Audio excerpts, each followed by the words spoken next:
Welcome to Hello Downtown, a podcast by Downtown Sioux Falls. This is Hello Downtown, the podcast where we explore the people, the places, and the pulse of our city's core. I'm your host, Brandon Hanson, and every episode we dive into the stories shaping life in the heart of Sioux Falls. So whether you're downtown every day or just downtown at heart, let's jump in.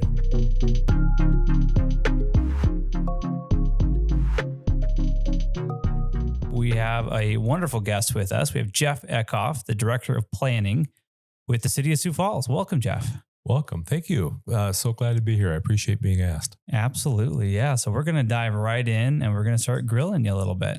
Oh boy, I'm ready. Yeah. Awesome. So just to kick us off, for those of us who don't live and breathe city planning every day, can you kind of level set for us and maybe back it up a bit and explain what is urban planning and why does it matter to someone who lives, works, or visits downtown? That's a great question and a great lead in. Planning is found in, every level of city you can think of. And really it's about maximizing the community, the assets that we have, whether that's public infrastructure, public-private partnerships, opportunities for businesses, so that to improve the quality of life, allow businesses to succeed and thrive, safe, clean, well-thought-out neighborhoods, and then to be efficient with our resources so that we're planning in a strategic way, so that we're maximizing the use of those infrastructure investments as we make them. And how long have you been in your role? Almost 7 years now. Yeah. And before that, you were at the Sioux Falls Development Foundation. Yeah, so I was there for 16 years and doing economic development. And then actually in between, I spent 7 years. I was the state director for the Small Business Development Center. So very involved in that entrepreneurial community across the state. Fantastic. Yeah. So from your perspective, with all of that background, how does a strong downtown function as the foundation for a city's overall health and maybe long-term success?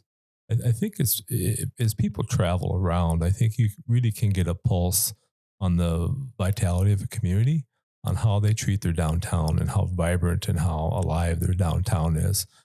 From our standpoint, I mean, it's the heart of our city. It really speaks to what we care about. I think it speaks to our values, and it's a huge workforce development, and not only quality of life to attract people here, but I think it has a big role in retaining people, just from the entertainment value, the economic impact it has for a city, whether you live downtown or not, and just the opportunities it provides for our residents and visitors.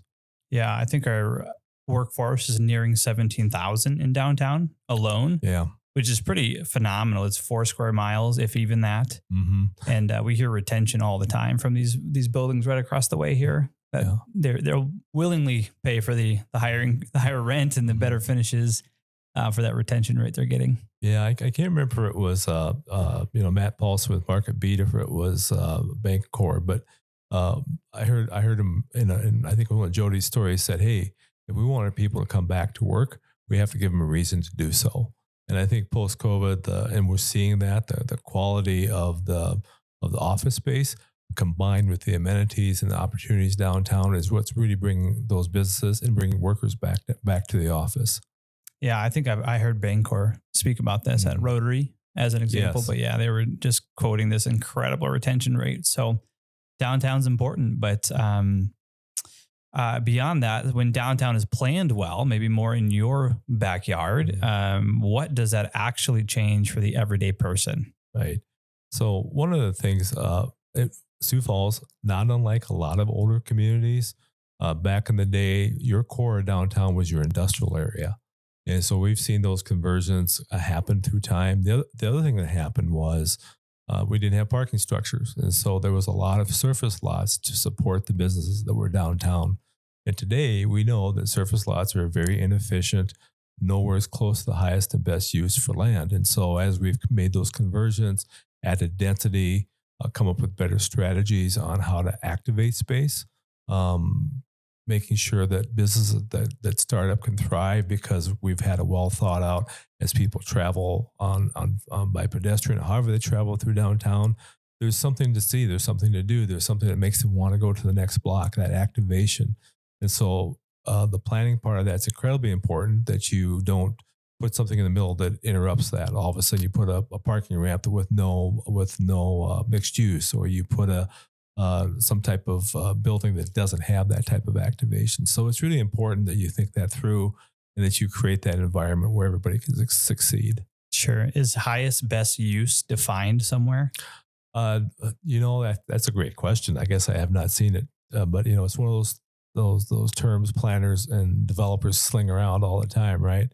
It's really, to me, it's highest and best use is taking a piece of ground or a building or whatever it is, and what's the highest and best use for the community? What provides the most community good? What provides the best return on investment? What provides the best opportunity for the residents and businesses to utilize that space? So you're balancing resident perspective, workforce perspective, visitor perspective, all at once. Yeah, absolutely. Yeah. And I think that's really one of the keys of a downtown environment. It has that opportunity to provide all those, right? You can have these large shopping centers, great retail, great shopping opportunity, but you're not going to see a bank core located at, on the top of a mall somewhere. Neighborhoods are great. Neighborhood retail is awesome. And it's something we, in our downtown plan, we strive for more of. But it's very localized, right? And very much, and it's difficult because of the density restrictions.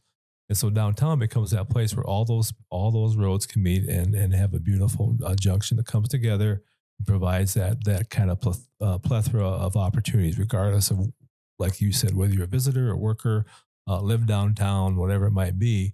That mix kind of provides an opportunity no matter what you're looking for.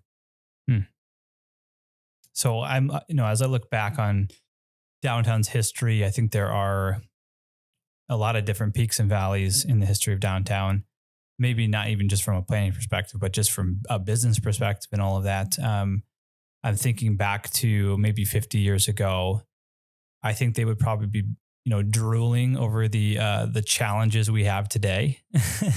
I think, there was a lot of vacant storefronts and the just different challenges that they were dealing with, and all the effort and focus they put into those times and that day produce what we have today. But it comes with different challenges. And so I'm just curious from your seat, how do today's tensions and growing pains reflect yesterday's dreams coming to life? And how are they part of a healthy and evolving downtown? Yeah. That's a great question. What's interesting, if you go back to 50 years or so, back in the days of the pedestrian mall, everybody talks about the pedestrian mall, and it was a failure. But yet I think it demonstrated even back then, people understood urban design was important and that there was something you needed to drive, right? So the thought was, we make a pedestrian mall, we make people walk, it'll make the space active. I think today we realize, no, you make the space active. We understand that there's vehicle traffic that mixes in with that helps deliver folks and customers, but we still keep an eye on that walkability, right, and the connectivity and the activation of downtown. And so I think the practice philosophically has stayed the same. We need to have very active different modes of travel, accessibility downtown. I think we've gotten smarter about how that looks, and I think we've realized that it's a chicken and the egg, right? You can't just because it's easy to walk, if there's nothing to walk to, it doesn't work, right? So we create the interest, we create the density, we create the interesting shops and things that we've seen flourish downtown, and then the traffic comes with that, and then we have to be ready to accommodate that in a thoughtful and safe way to make it easy for pedestrians, make it easy for the traffic. Things we've done with the parking models to change that, to try to provide those opportunities to continue movement and circulation through downtown. So again, I think the overall thought of getting people downtown is still there, but the method has changed. Yeah, and I see you've got right in front of you the Downtown Horizon 2035 plan. Mm-hmm. You're working decades out on any given day. And so how do you address challenges today while balancing change for the future? Because you can't just change the road today because something's not working. Right. I think too, it's important to know that today's challenges were yesterday's goals too, to some extent too. That's one of the things, there's folks that talk about, 100% walkability and all these type of things. I think one of the challenges, and you've traveled, we've all traveled to larger cities, whether it's Minneapolis or New York or whatever it is. Sometimes your walkability and sometimes that type of public transportation is just forced by incredible density, right? It's expensive to be there. It's hard to drive downtown. There's literally millions of people. It forces that, right? The Midwest cities, especially cities of our size, fortunately or unfortunately, however you look at it, are very car centric. We had a lot of space. It's easier to go out than up early on. And Sioux Falls is a city of 85 square miles, and so there's some balance between what's realistic with walkability and what's realistic, and realizing that we have car traffic, right? We have to accommodate that. And so I think what's been really great is there's been a lot of thoughtful conversation, a lot of it led by downtown Sioux Falls, talking about parking limits and some of those things that, and then working with on the parking ramps and an education process on parking, getting people downtown, and again, how people move. We've had conversations about the trolley and bringing back, public transportation. And as we spread out, now we go from 14th Street, now we're all the way down to, Falls. It is time to start thinking about that and how do we reintroduce that in a thoughtful way that becomes more of a circulator route. So all those things play into what we have to think about going forward, certainly. Everything you're saying brings me back to partnership and collaboration. It seems like the city is this big, massive animal, and it feels like it could kind of do anything it wants to with tremendous speed. But even that one example you just provided, there's countless number of people that are working together to make things happen behind the scenes. It's pretty incredible. Yeah, that's always been the secret sauce, if you will, of Sioux Falls on a lot of levels. That public-private partnership, our partnership with organizations like yours, with Downtown Sioux Falls, critical. Absolutely would not be able to do what we do without your organization, without the philanthropic efforts of our business community, with the public-private spirit. I think, we've always seen that. I think that's always been a hallmark of Sioux Falls. Obviously, Mayor Tenhick has done an amazing job with it. Whether you look at Jacobson Plaza, you look at the planetarium, addition to the pavilion, you look at all the opportunities, just your Holiday Plaza, right? All those things, incredible cooperation and support. And you probably hear this when you go to your conferences. I know whether I went to economic development conferences, you hear this from other bankers and everybody else. They start talking about Sioux Falls and the partnership and the public-private and how we do things. And the message always comes back, not everybody does it that way. We have something special here. And the strength and the work of organizations like yours are just a key part of that. Yeah, thanks. Well, right back at you. We go to International Downtown Association annual conference every year, and that's exactly what we hear. It's how are you guys doing this? And we get a lot of credit for all these amazing buildings popping up. We're just a little nonprofit. We don't do anything. We have 100% influence, no authority. We don't develop any buildings, but we get to take a lot of the pat on the backs. Hey, when you're out of town, take all the credit you want. Yeah, absolutely. Yeah. So back to the 2035 plan. There's Shape Sioux Falls 2050. When you look this far out in the future, what role do you see downtown playing in shaping how people live, connect, move through the entire city over the next couple decades? Right. You mentioned that, right? We do have all these plans. We have the horizons. We have the Sioux Falls 2035, and then we also have the Falls Park Master Plan, right? And so I think what you will see, the future continues. I think downtown continues to play a big part of that, right? It's kind of the focal point. One of the things that came out of the downtown plan, right, was how to year-round activation, right? Things that people can do in the winter, because we all know winters get long. And so lo and behold, we have Jacobson Plaza, right? We have some of those things happening. And I think that those types of opportunities, all-inclusive playground, things that are just not anywhere else, right, that are here, will continue to provide those opportunities for folks. And I think not unlike the comparisons to the larger cities where density allows you to do things because you have enough people to make stuff happen. Same thing is starting to happen here, right? We can provide some of those things because there's enough core down here. So it's not just Jacobson Plaza, right?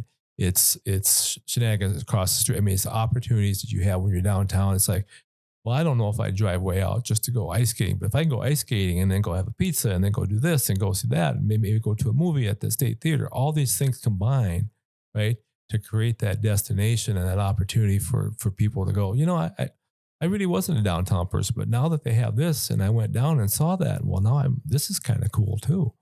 And so I think there's such an opportunity to bring people together, such an opportunity to get people out of their neighborhoods and see other folks and interact. I always know it's interesting. People that work downtown are so proud to bring their families back downtown because they see it every day, right? We know where to park. We know how to drive. I mean, but come down and see the stuff that I'm seeing every day. And so that infrastructure continues to be a focal point. Obviously, we're going to spread out. We're going to continue to be in suburbs. We're going to continue to grow geographically. But I think the density and the opportunities that happen downtown really help set us apart, really provide opportunities, and really provide amenities that we wouldn't have any other way. Yeah, well put. Now, one thing I know about you, Jeff, is that you are incredibly humble. And you have had your hands kind of in a lot of downtown projects over the years. Even if it's only been 6 years, I think you've left a pretty long lasting impact. And I think there are going to be projects for the next 20 years that you had your hands in. And so when you walk around downtown today, where do you see your fingerprints the most and what makes you the most proud? Well, I would tell you that, and people asked me once, I was at a thing, so well, what should be your legacy for your time here, and I continue to say my legacy is my staff, and they're amazing. They work hard. They're public servants. They dream. They implement. They execute on a daily basis, and so I will continue to say that it's been interesting in my time here. Over half the staff in the planning department, and of course we have planning, housing, and all these other things too. Transit code enforcement has turned over, brand new folks, and so that either means I'm really hard to work for, or there's just had a lot of people with other opportunities. But what's encouraging about that, Brandon, and what I really see is what I look forward to is in the next 5, 10, 15 years to watch, because a lot of them are young people, your age and younger. It's really going to be gratifying to see what they bring forward and the things that they execute on and all of that. So, it's easy to say, we had fingerprints on this, we had fingerprints on that, but it's just been an incredible opportunity to lead this team and to see all that they can do and to be a part of not just the planning department, but parks and public works as the city team that Mayor Tenek has put together. Yeah, I think if I walk up and down the street, that the thing I'm most proud of is seeing our staff execute, seeing our staff grow, and just seeing things that were done in partnership with whether it's the Lloyd Company or Jacobson Plaza or downtown Sioux Falls or whoever it is, seeing those names out there that say, hey, we had a public-private partnership to have this done, that's pretty cool. Yeah. Amazing. You talk about public-private partnership. You talk about Jacobson Plaza. With our research from the International Downtown Association and just the groups we're part of, we hear a lot about downtowns just really punching above their weight, in particular for their city. One stat that just comes to mind is every $1 of public investment, taxpayer investment, spurs on about $20 of private investment. I think that's so evident, even across the way here, to see the Schrappa buildings and the Steel District and just all of the investment in downtown. So if investment in downtown is so vital to the health of our city, as you've kind of mentioned, and just with these stats, what should we do differently? How do we lean more into that? And how do we maximize that ROI for our whole community, for the everyday person on the South Side? Yeah, it's really interesting you bring this. Very timely conversation. Last week, we had a meeting with area legislators. We do this every year in preparation for a session, just kind of talk about what's going on in Sioux Falls, need for funding of the airport, different things like that. And this year we brought in a lot of our partners. We brought in education partners. We brought in our surrounding communities, the county, and we had a multiple people presenting on property taxes and growth and economic development, which are kind of hot buttons at the legislature this year. And one of the things I had the opportunity to talk about was tax increment financing, which is a huge tool, right? And we've used it a lot downtown with Steel District, Chirapa Place, and Hilton Garden Inn, and other projects that we've had. The statistics, the return on investment for those types of things, for every dollar that we pass in a TIF, there's $10 that come back in capital investment. The exponential growth on property taxes is off the charts that's paid, and then sales tax. And our civic analytics team, and you've maybe seen the model they build where they show block by block the sales tax return and the property tax return. And so you go across the city and, okay, here's the Empire Mall, and that bumps up a little bit. And here's the shop.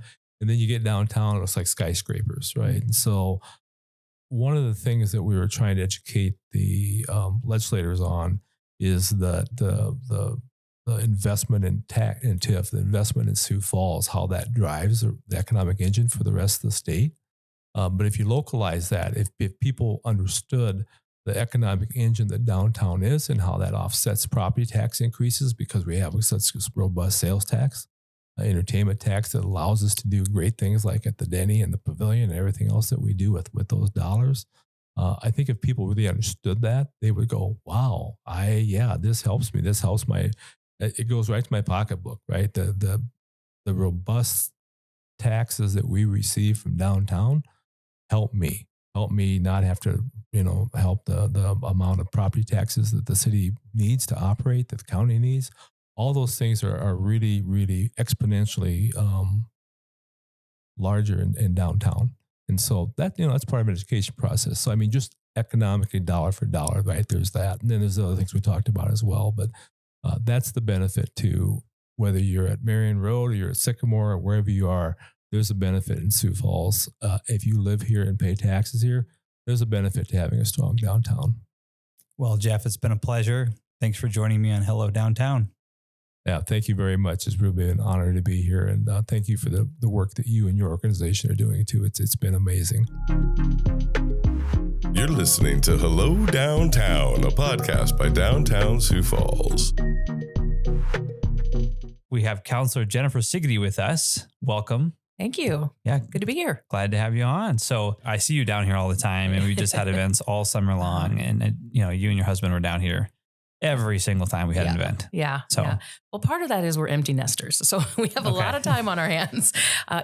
We've spent the last 18 years raising kids, and they're all off to college, and it's just weird. Like we have this void and we have all this time. So it's almost every night. Let's go downtown. Let's see what's happening downtown. So from your perspective, why is a healthy, thriving downtown so critical to the overall health of our entire city? Why? You're getting tough questions. I thought we were going to talk about big trucks on fill. No, I'm just kidding. We are. That's next. Okay. So people come down to the Steel District and they go to Dahlia and they have a nice dinner. The taxes that they're paying on that dinner, part of it goes to our entertainment tax. Those taxes are going to fund the city, and I know nobody likes the word taxes. Nobody wants to pay taxes, but I'll tell you what, everybody wants their toilet to flush. Everyone, when they call 911, they expect that somebody's going to arrive. So those things have to be paid for. And I'd put Sioux Falls against any city in the country as that we just have top quality amenities like that. So, and they come because people are eating out and they're coming downtown and they're shopping and they're paying those tax dollars that support our city services. Okay. You mentioned it yourself, the oversized vehicles. Oversized vehicles. Yeah. So big about trucks. A year ago, you were willing, you're pretty new to the council at that time. Mm-hmm. You're willing to take action in pragmatic steps, like the no oversized vehicle ordinance and air quotes. That's not actually what it's called, but what does securing those quick wins say about your approach as a counselor and leadership and the momentum that downtown needs? I appreciate that.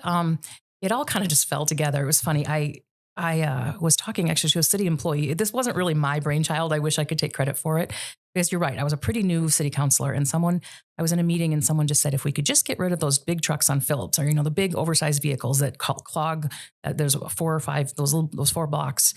And I said, well, could we do that? I was so brand new. I didn't know what I could do, what I couldn't do. And I said, well, maybe we could. And then this person said, well, Rapid City just passed something. And I thought, really? Well, if Rapid City, home of the big truck for sure, can do it, maybe we should look at that. And so we have a person, Jim David, who works for the city council, and he writes legislation for us. And I walk in his office and he goes, oh, Jennifer, here, I just happened to write that up in case you were serious about doing it. And I was like, I was so new. I'm like, really? Like I can just introduce this? So naive. But yeah, it was really fun. I mean, cause I got such support from the community. I got such support from you. I appreciate it. And the Downtown Sioux Falls Neighborhood Association, but not just downtown people. I mean, it was just pretty popular concept. I had a few haters on me, but for the most part, it was fun. And it was fun to certainly the other 7 city councilors to get to know them and have conversations about, is it the right thing for us? And it's not a huge deal, but it ended up to be a pretty easy win, I think. And so yeah, it was fun. It's not the only thing I want to be known for. I definitely I've been kind of known for the big truck legislation. So I'm hoping I have a few other things up my sleeve that will come out in the next year. Oh, exciting. Yeah. Well, and from our perspective, it was a smashing success. I think you might think it was a small win, but we can see emergency vehicles getting through much easier, construction crews. Oddly enough, painting a white line was almost enough just to make that change. Isn't it crazy? I actually asked the parking department to pull up the statistics, and they're only giving about 1 ticket a day on the average. 1 to 1.5, I guess, if you average out the whole month. And a lot of those citations, actually, they're not tickets. The citations, they're a warning. I mean, they're just warning people, because you're right. I think, which surprised me. I thought, I bet there's been a ton of tickets that are citations, and there hasn't. You're right. That painting that little line and putting a little tiny note on the meter was enough to deter people. So maybe I'm an optimist. I don't know. I think it just shows that people want to do good. They want to follow the rules. They want to, make downtown really great. Yeah. They just hit large vehicles. They didn't know. It does make a big difference when you're driving down, though. You're right. My favorite thing, though, is when people see a big long one, they'll send me a text of it. They'll take a picture and they'll say, someone called me the parking czar. I mean, anyway, so I won't live that one down. Okay. So with those immediate wins that you had right away, how do you balance that with the long-term vision and the importance of that immediate visible progress? How do you balance the two? That's a good question, because it is kind of frustrating. When I had that big win right in the beginning, I was like, what are we doing next? Let's make more impact for good in the city. Just because I have an idea doesn't make it right. So a lot of it is talking to the experts, Director Cotter, who's an engineer. I mean, he's, a million times smarter than me about a lot of things. Me too. Yeah. And Jeff Eckhoff, our city planner, and a lot of these people, you have to get a lot of their input, if I have an idea. So I can just touch a little bit on what my big long project has to do with. Our recycling rates are really low in Sioux Falls compared to, I talk about how I'd put us up against any city. That's the only thing I probably wouldn't put us up against, is our recycling rates are pretty low compared to other communities. We're not even hitting our goals. And so it's just peeling the onion back of why is that? And we just have a really unique situation. We have a private recycling company, Millennium Recycling. We have 16 different garbage haulers. So, anybody can get a license to haul garbage. And then we have a publicly run regional landfill, and it's just a lot of moving parts. And so I've become a little bit of an expert on recycling and garbage. And so it's a huge topic. And so, but how can we make an impact, and how can we do that, get recycling better? And I just don't have the answers, but so the process is bringing together all of these people and doing research and just figuring out how can we make an improvement. One of our core values as a company is that we are better together. And that's all about collaboration, and really just kind of getting maybe a more pure form of competition in our work lives, and more healthy version of competition where, we actually want to make each other better all the time. And the city and DTSF partner in many ways. I actually have a quote too. Harry S. Truman said, it's amazing what you can accomplish if you don't care who gets credit, which has been pretty inspiring, I think, for our organization. But how does that spirit of shared ownership and partnership show up in the work you're doing for downtown and the city council does for downtown? I love that. I mean, I think that's so important. It just made me think of about a million things. And just, you talk about the culture of the city is like that too. The mayor has really done a nice job of creating a great culture in the city, where the departments all work together. They work with city council. We're encouraged to collaborate with organizations like DTSF. What a great quote that is. I love that quote. And if you can put your ego aside and not worry about who gets the credit, that is 100% when things get driven, where they need to go. So I don't know. I didn't really answer your question, but no, that's great. Yeah. Yeah. I love that culture. Well, we were talking to Jeff Eckhoff as well the other day, and just looking back over the last 50 years, seeing the development and the building of downtown, it's been incredible. You can't really pinpoint one person who gets credit for all of that. And it took everybody. Yeah. It took the visitors, it took the residents, it took the city, it took the nonprofits to kind of get behind one thing and make it happen. And nobody's taking credit. It's just kind of a beautiful picture of what downtown means and what it is. Yeah, 100%. So how do you hope the work that you are doing as a city councilor will shape the downtown experience for the next generation? I guess I don't have one specific thing. I hope that people will see me as part of the history of this town. I mean, you look at, I think about this is silly, but I think about, what this community looked like 150 years ago, when we were riding horses out here. And I mean, and to what it is today. And so what will it be 100 years from now? I don't know. But if I just have one positive impact on it, that's pretty, if we all have one positive impact, that's pretty cool. Do you have any insight on what it would take for us all to make it a little easier for us all to work together? Good leadership, leadership from the top down, a mayor who has the vision, you leading your organization, us on city council, just all kind of marching in the same direction, and people who maybe aren't as involved, aren't as engaged downtown, just us messaging to them, that having a thriving downtown is important and it's good for everyone. You are listening to Hello Downtown, a podcast by Downtown Sioux Falls Incorporated.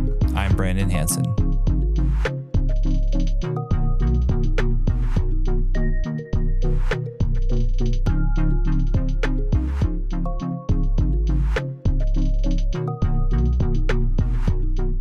Well, hello, everybody. This is Taryn Cetimo with Downtown Sioux Falls, and I am joined today on our member moment with Dr. Cole Snyder from Envive Chiropractic. Hello. Yeah. Hello. How's it going? It's awesome. Okay. Number one, describe your business in 5 words or less. 5 words. Fast, friendly, and affordable. Those are the 3 on the website. So I can name those right off the bat. That's how we kind of position ourselves. I would add fun for number 4. And then I would put, I think, caring could wrap up number 5. So, great. That's good. Okay. This or that. Riverfest or Parade of Lights? I'm a big Parade of Lights guy. And I also have to say you are a sponsor of the Parade of Lights. So thank you for that, because we really appreciate all that you do for our volunteers. Yeah. So you have to pick Parade of Lights. I do. We love it. Makes sense. Summer patio drinks or winter cozy cocktails? I'm not much of a drinker, but I would prefer probably the cozy cocktails. I feel like if you can get snowed in the right environment and, it hits different. So, I like that. Yeah. What's your go-to downtown guilty pleasure? A coffee drink, snack, hidden gem, or a little routine you can't resist? There's so many. This is the hardest question because I could answer each one of those, right? Coffee, I love them all. I got a special spot in my heart for the breaks because they're neighbors. Before some development and stuff, we were kind of next door neighbors, but I think their coffee tastes the best when you're at MB Haskett out of the little cup. Because the cups make the difference. It's different, but I also love the source, and then love Josiah's, and I can't make anybody mad. I love Queen City. I love, and then there's all sorts of Mexican.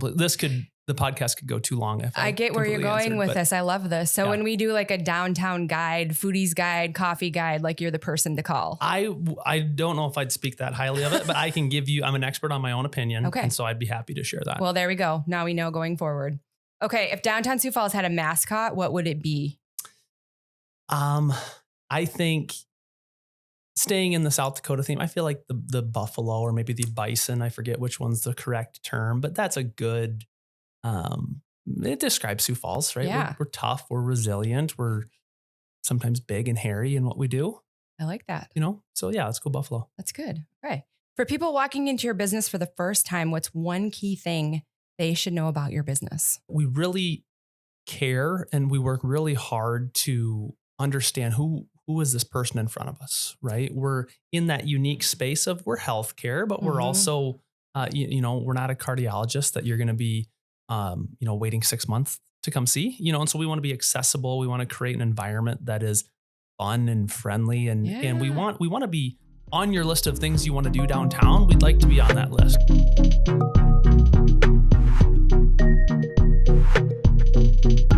This is Hello Downtown, a podcast from DTSF Inc.